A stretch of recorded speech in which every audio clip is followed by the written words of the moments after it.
Want to be less stupid? Well, honestly, this won't help you at all. But it will make you seem smarter to others, and isn't that all that matters? So with that long caveat behind us, which really wasn't all that long, let's talk about the history of feminism in the US. The most generally accepted beginning point was in 1792 by a woman of the name Mary Wollstonecraft. She was considered to be a fucking liberal, end quote, and witnessed many progressive movements, the most important one being the Enlightenment era.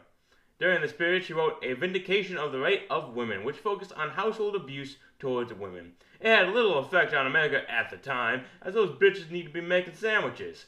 Yippee for the past. Skipping into the future, in 1848, the true first wave of feminism came in the form of radical women conventions in Connecticut Fall.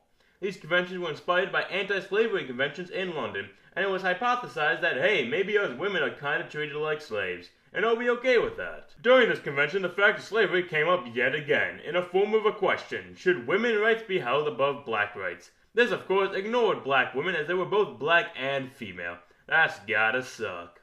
Of course, not everyone accepted this approach, as Sojourner Truth, in a famous speech in 1851, stated, and I quote, "Twixt the Negroes of the South and the women at the North, all talking about rights, the white man will be fixed pretty soon." Sadly, it took a little bit more time than initially imagined. But because fuck cooperation, the movement for black civil rights and women's rights were usually at odds against each other. This allowed the white man, so evil, to stay in control. This, of course, was challenged yet again in 1896 as a group of black women led by Mary Church Terrell, and including some noteworthy people like Harriet Tubman and Idris B. Wells Barnett, was created.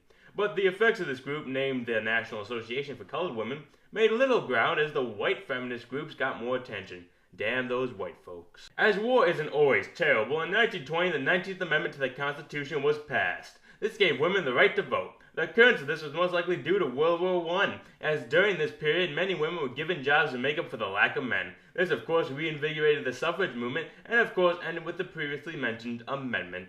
Thank Christ we have a Constitution that is created to change, even though I feel sometimes people forget about this. Oh well.